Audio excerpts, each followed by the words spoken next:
Hi YouTube, Brian here, and welcome to my next Path to Paphos video. It's really good to have you on board. Thanks very much for following me through this. As I've said on a few videos, it's still early days. I'm not in Paphos until March 2025, so this is literally what the channel's called at the moment, a Path to Paphos.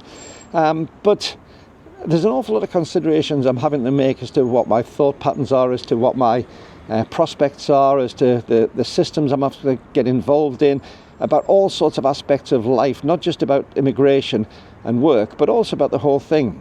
I'm going to hit one subject which has came up in a few of the comments, so thank you for your comments. If you want to give comments, please put them in underneath. I love to read them all. I try to reply to as many as possible. But also, while you're down there, do me a favour and hit the subscribe button. It's just down there. Take a second out to do it now. Hit the subscribe button, click on the bell, tick all, and give me a thumbs up. Whether you like the video or not, give me a thumbs up. It costs you nothing. Okay, I'll wait. You done it yet? Okay, thank you. Really appreciate that. I've had a lot of comments, and some of them have been quite to the point. And one's kept on recurring. It's the grass isn't always greener. The grass isn't always greener, you know. And I think it's worth saying that. I think people are doing the right thing by saying that. But the one thing I'm trying to get across in this is, I'm not going to this with my eyes closed. I'm going in with my eyes very much open. I know the grass isn't greener. I mean, let's face it, I live on the edge of the Lake District, where it rains all the time in the UK. You can't get much more lush green grass than that unless you go to the north of Scotland. There are issues. There are lots of things which are going to be different. The pace of life is different. If I want something done here, I can usually pop down to a shop and get anything I need very easily.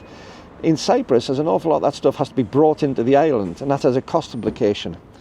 The zigga slowly tends to be something which is very much ingrained in the lifestyle over there, which makes it attractive, but also makes it frustrating when you've come from somewhere like this, where things get done quite quickly, relatively quickly in the UK. So there's an awful lot of things which I know is going to be different. Driving, healthcare, taxes, accommodation, the fact that you've got different things to come along and make your life a misery, like mosquitoes and things like that. You have some snakes over there.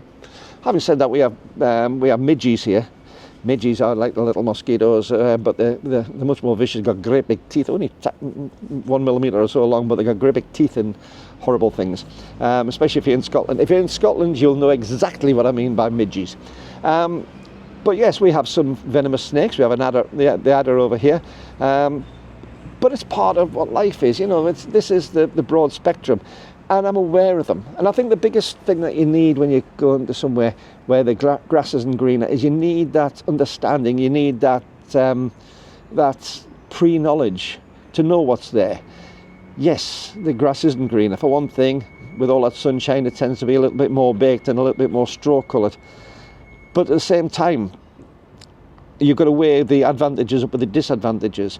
The standard of living is an awful lot better over there. The weather is considerably better, even though you've had storms and things recently in the past, which I noted in a previous video.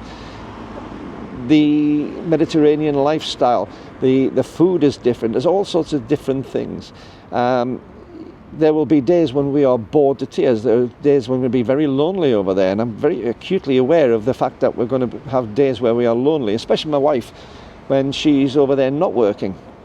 I don't really think we're going to have language difficulties. If I'd gone over 30 years ago, I think that would have been a different case. We might have had more language difficulties, but now it's not a problem. Although, as I say, I am desperately wanting to learn to speak Greek properly. Not just holiday maker Greek, but actually to be able to integrate it into the community. So there are problems like that. There are problems insofar as there is a rich history to Cyprus, but that rich history hasn't always been particularly welcoming to the British at times. And obviously going in there, we're going back, 70 years or so to when Cyprus became independent from the British. But at the same time, there will still be people on the island who won't look totally favourably on myself and my wife because we're British. I think those times are probably pretty much gone, but it is worth saying that. You'll get that. But there again, we have that in the UK from people who have these biases against people from other nations who came and settled in the UK. And by seeing what's happened here and how the people have integrated, I actually think the integration is far better in Cyprus than it ever is over here. So yes, we've got those sort of problems. So yes, thanks for the people who are concerned and saying it's not always greener. We know that. There are things which are going to be more expensive. There are things which are going to be less expensive. There are issues, as I say, insofar as just family and missing family, because even though it's only 5 hours to get a plane across to the UK and to see my family if I want to, there's still an awful lot of hassle goes around that, an awful lot of discomfort of going through airports and sitting cramped. I hate aircraft seats. I love flying, but I hate being in airliners. Those soulless tubes of pressurization. I detest it, to tell you the truth. I don't feel comfortable. I don't enjoy them. So that's one of the drawbacks, just to do the things. I'm also going to be taking over a lot less material goods than I have here. So over here, if I want something, I can go in a cupboard because I bought it 15 years ago and I know there's one in there. That's gone. But there again, as my life has changed, I'm finding in the UK I'm doing that less and less. I need less and less of those things which I used to covet as material goods, and now I'm just thinking to myself, am I ever going to use that again? How many years have I got left here, and do I really need it? So there's an awful lot of those things which are going to be different. So thanks to everybody who said to me, the grass isn't always greener. You're absolutely right. I totally agree on that. But at the same time, I do believe that the advantages that we have are going to outweigh the disadvantages. So let me know, as I say, in the comments below. Give me a big thumbs up on this video. And before you go, if you would like to help support the channel, I really do appreciate the support that I get on the channel, because this is going to, it aids keeping the channel going. It does cost a little bit for cameras and things. But if you'd like to give a little bit of support to be on the channel, there's a buy me a coffee link if you're enjoying them, just in the description below. Click onto that. And for all the people who have bought me a coffee and helped support the channel, thank you. I really do appreciate everything you do. Anyway, till the next time, wherever you are in the world, whatever you're doing, whether you're staying in one country or whether you're planning to move, thanks for following my path to Paphos. It's getting closer and I can't wait for it to come. Till the next time, see you then. Bye-bye.